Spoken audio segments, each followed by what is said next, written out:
सुप्रभात बच्चों, कैसे हैं आप सब। मैं आपकी अध्यापिका शिखा मिश्रा आपके सामने आपके हिंदी व्याकरण के नए पाठ के साथ उपस्थित हूँ और वो है पाठ 14 मुहावरे और लोकोक्तियाँ।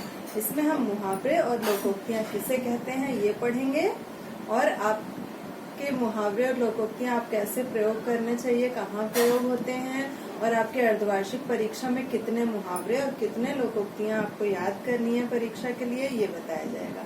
तो चलिए हम शुरू करते हैं अपना पाठ 14 मुहावरे और लोकोक्तियाँ। पाठ 14 मुहावरे और लोकोक्तियाँ। मुहावरा शब्द का अर्थ है अभ्यास या बातचीत। हिंदी में मुहावरा शब्द विशेष अर्थ में प्रयोग किया जाता है। वास्तविक अर्थ में जिन विशेष बातों को कहने की हमें आदत पड़ गई है उन्हें हम मुहावरा कहने लगे।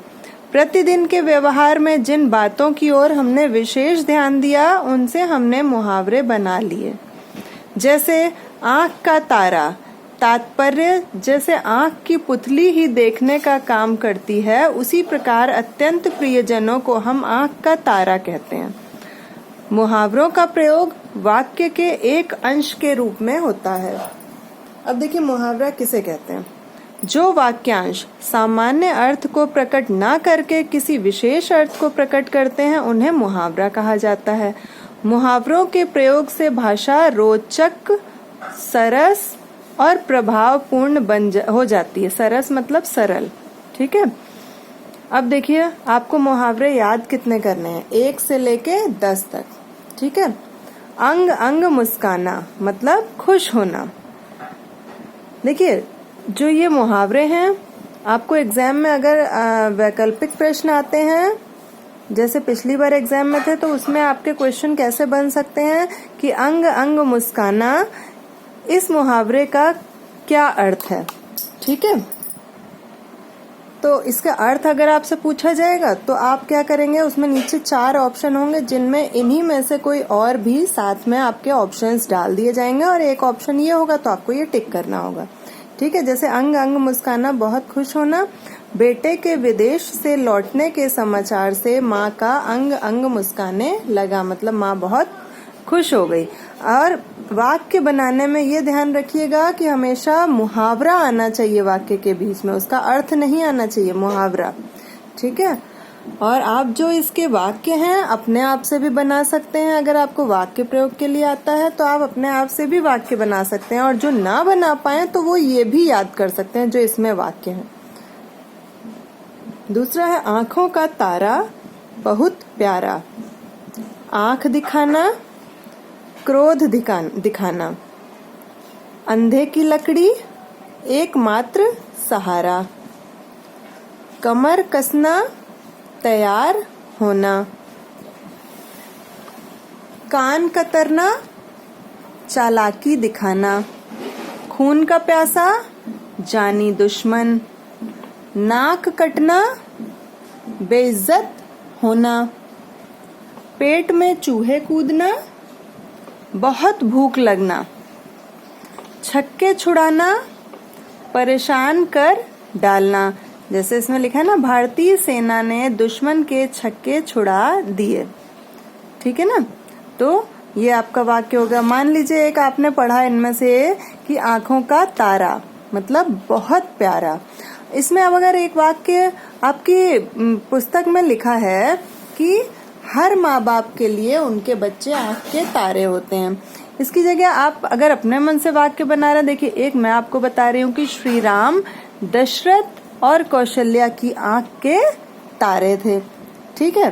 तो एक ऐसे वाक्य आप अपने मन से भी कोई भी वाक्य बना सकते। तो आपके क्या है, 1 नंबर से लेके आपको 10 तक तैयार करना है, ये इनके अर्थ अच्छे से याद करने हैं, ठीक है। इसके बाद आते हैं आपके लोकोक्तियाँ। लोकोक्तियाँ भी आपको 1 से 10 तक याद करनी है, ठीक है। लोकोक्ति शब्द लोक जमा उक्ति से मिलकर बना है, जिसका अर्थ है लोगों द्वारा कही गई बात। इसे कहावत भी कहते हैं। मुहावरे की तरह यह भी किसी विशेष अर्थ की ओर संकेत करती है। लोकोक्ति में पूरे पूरे वाक्य होते हैं। ये मुहावरों की तरह वाक्यांश नहीं होते। मतलब मुहावरे क्या होते हैं, वाक्य का अंश होते हैं, मतलब वाक्य के अंदर ही मुहावरा आ जाता है। लेकिन लोकोक्ति में क्या होता है, वाक्य के बीच में नहीं आता है, क्योंकि ये अपने में स्वतंत्र होता है। मुहावरा लोकोक्तियां अपने में स्वतंत्र होती हैं। ठीक है, जैसे आप देखिए इसमें आपको 1 से 10 तक याद करने हैं, मतलब ये पूरा पेज। ठीक है, पहला है एक पंथ दो काज, एक काम से दोहरा लाभ। जैसे इसमें लिखा है, मुझे जगन्नाथपुरी नौकरी के काम से जाना है। अच्छा है, एक पंथ दो काज हो जाएंगे, तीर्थ स्थान भी हो जाएगा। मतलब नौकरी के लिए तो जाना ही है, नौकरी के काम के लिए, तो वहां जगन्नाथपुरी में मंदिर के दर्शन भी हो जाएंगे, क्योंकि वो एक तीर्थ स्थान भी है। ठीक है, तो एक पंथ दो काज, एक काम से दोहरा लाभ हो गया।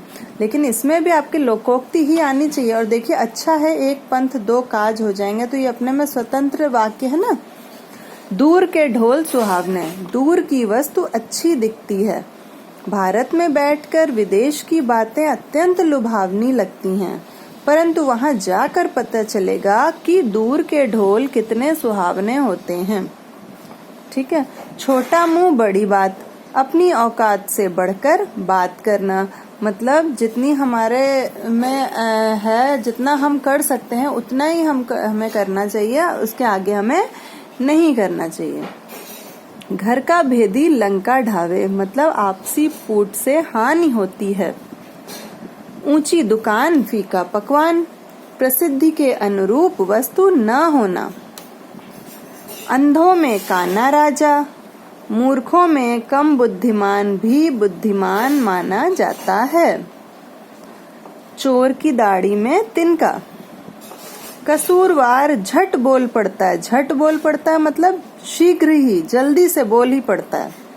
ना रहेगा बांस, ना बजेगी बांसुरी, जड़ से नष्ट कर देना, मतलब जड़ से नष्ट कर देना, उसका शुरुआत से ही उसको पूरी तरह से समाप्त कर देना।